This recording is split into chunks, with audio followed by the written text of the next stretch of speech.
What's up guys, Ollie here from Overload RC again. Recently I've shown you a video of a few parts that have turned up from my kyosho Inferno 7.5. Let me get them out there quick.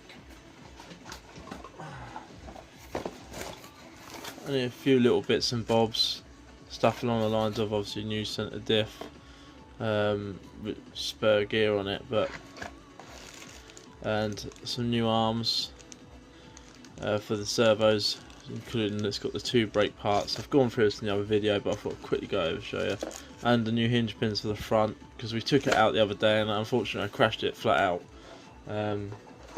But you know, it does happen when you're out there with the RCs. You're bound to crash sooner or later when there's things in the way.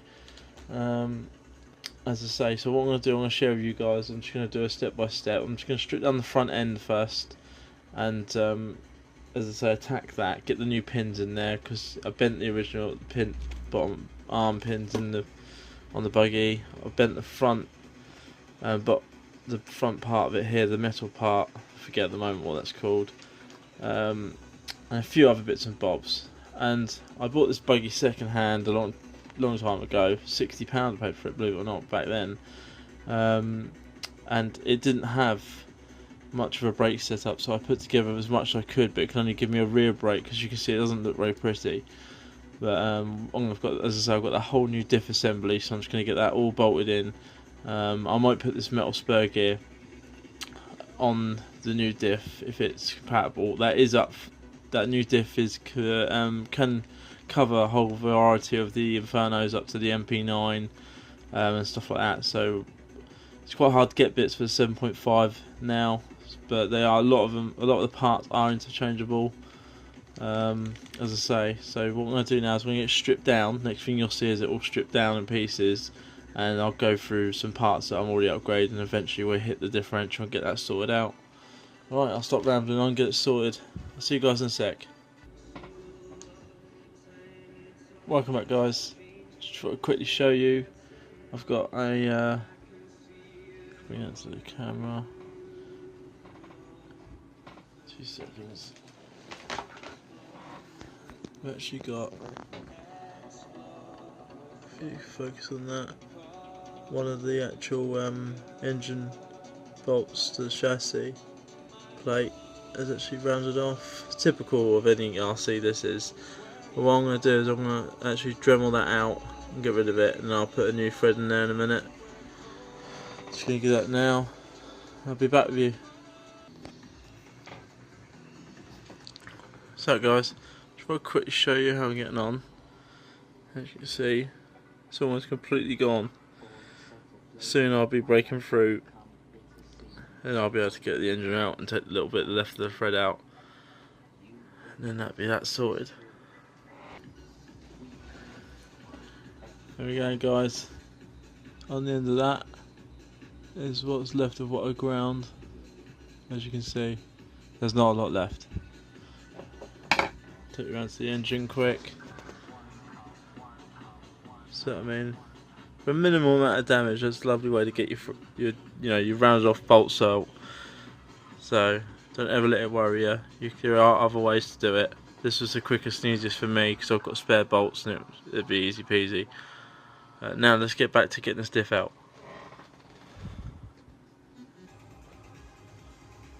Welcome back guys. As you can see, there we go, it's out. Bit of a pain, but it wasn't that bad after all. But as you can see, obviously there's the old one, you know, do it yourself made it plate just to get that brake working. That was just, you know, just to get the RC on the road. I didn't really know too much about these kyoshos before I, you know, owned it, but now I do. As I say, so now as you can see, the brand new one on your right, it's got the twin brake system, which is what this was meant to have, but this diff seen better days as well. It's got a cut through there. I don't know how it got the cut in there. There's a little slice in the diff. It's got the metal spur gear on it, and I'm gonna probably put that on the new one. Maybe we'll see how we go. But as I say, apart from that, you see I'm missing the top strut plate there. That's for the strength. You know, this X plate here, I was missing that. I was missing the shield around here. and that obviously I was missing an extra brake system. I was missing everything proper was missing as well. Like I made this arm up just to get a brake working for this buggy at the time.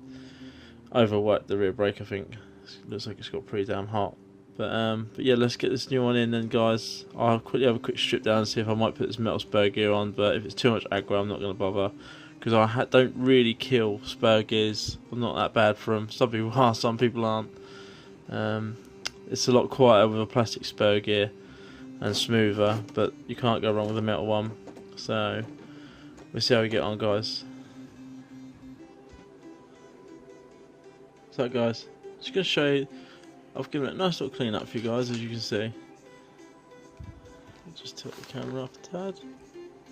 See, it's all nice and clean in there now. I couldn't leave it like that. I mean, get the camera side. As much as I'd like to have made this a bit of a quicker video, I couldn't leave it that dirty. It's just not in me. Even though this is going back out on the road tomorrow. I have decided against the changing the spur gear to the metal one that was in the original, on the original differential. One of two reasons. One, I'd like to do a do-it-yourself spur gear transfer, you know, from upgrade from basically plastic to metal. I'd like to do that with you guys, share the video, and I don't want to rush it because I've got to go on the road tomorrow with this. It's going to hit the road because Tony, the other part of obviously Overload RC, has got his HPI Rush Evo. He's done some special mods to it and got some top end out of it. So I'm going to be well and truly up against that, which is going to be a bit very tough. He does play with it, he does mod it up, and he wants top end. I'm not changing any gear in, but I don't want to rush throwing a metal spur gear in there when I could do another video and show you guys step by step. So what we're going to do now is, if you see you've got your differential here with the disc brakes, you've got your disc brake stabilizer here, this little part here, this goes on the chassis plate on these two holes here and these two holes here. They stabilise the disc brakes, stop them flapping around. I'm going to get them installed and then I'll be back with you guys. Right, I've got them in now. So they're all sitting in there now. As I say, the guides for the disc brakes. So the next thing I'm going to do is get obviously the differential in, get the drive shafts in. So like a one-piece movement thing. Give the wheels a twist, make sure that the drive shafts lock into the diff, and then slide it down. Get your screws in there. As I say, and that's about it. It's not really that difficult.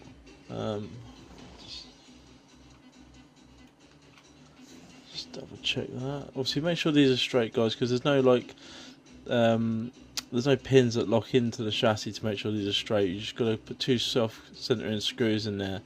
But this one doesn't seem to have lined up amazingly. I'll quickly have a look at that, and then I'll get the differential in.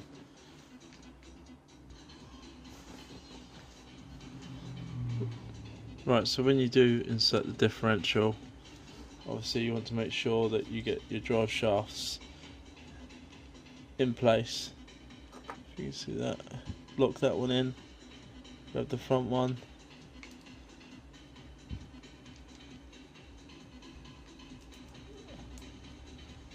give them both a little wriggle.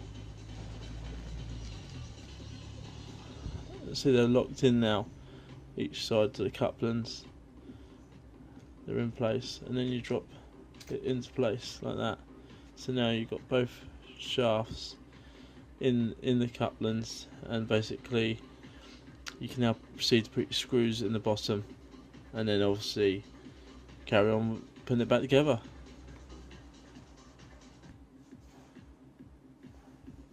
These are the 4 screws that actually hold the diff in place. Obviously the 2 towers that hold the bearings that hold the diff in. So it's 4 Phillips screws, and the 2 smaller ones here and here are for the guides for the disc brakes. So obviously, you know, be careful, guys. It does make a difference what screwdriver you use. It really does. I use a magnet head one, Phillips. Obviously, it's a lovely screwdriver. This one, it does the smaller stuff really nicely without wriggling, and the bigger stuff it sinks right into those heads and it's not a problem.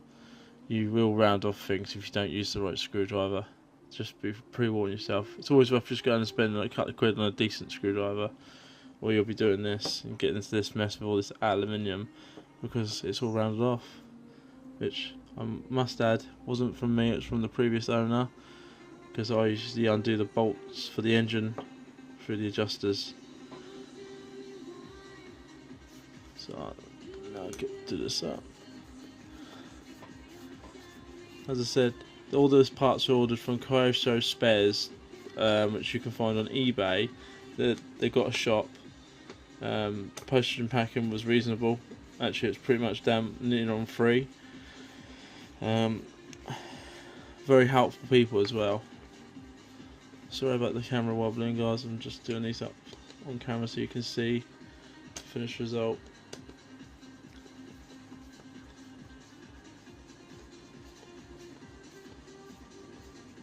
That's just them 4. Don't have to be mega tight. You don't need Loctite on these because they're going into the plastic, not metal. But any thread going into the metal on these cars, just use a little bit of light Loctite on them, in fairness. But with these Phillips into the plastic, you don't need to.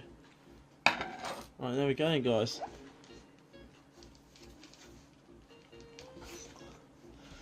And there it is. There's the other differential in there with all the new brakes. So full braking now, thank God.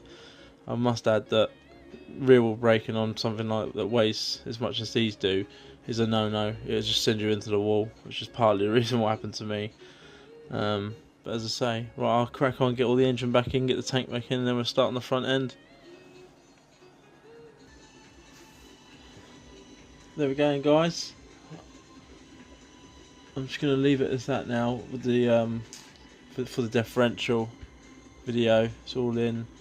I've got all my new arms in here, so I've got my twin braking. I'm not going to know myself with that kind of braking power. As I say, you know, you've got my new throttle arm on there as well. They are clever, kyosho. I do think of the fact that you've got a you've got to literally have a little bit of sponge top and bottom on these arms. You've got a spring here, and you've got the little bit of fuel hose here. Same with these. You've got a little bit of fuel hose here. You've got to have that, really, guys, because you know, if you don't have that, you're instantly locking the brakes on solidly, and plus there's no give, so you can end up tearing the gears out your servo. But yeah, as I say, guys, you know, it's got to go out and do some work tomorrow. I do love this buggy, but as I say, it's as clean as I'm going to give it, I think, for now, because tomorrow it's probably going to get filthy. And I'll get it ready, and as I say, me and Tony are going to have a nice top speed run, see who wins it. We'll get sure to give you videos of the top speed runs anyway, and then obviously I'll do another video on the front end here, get this complete rebuilt. Until then, guys, have fun with your RCs.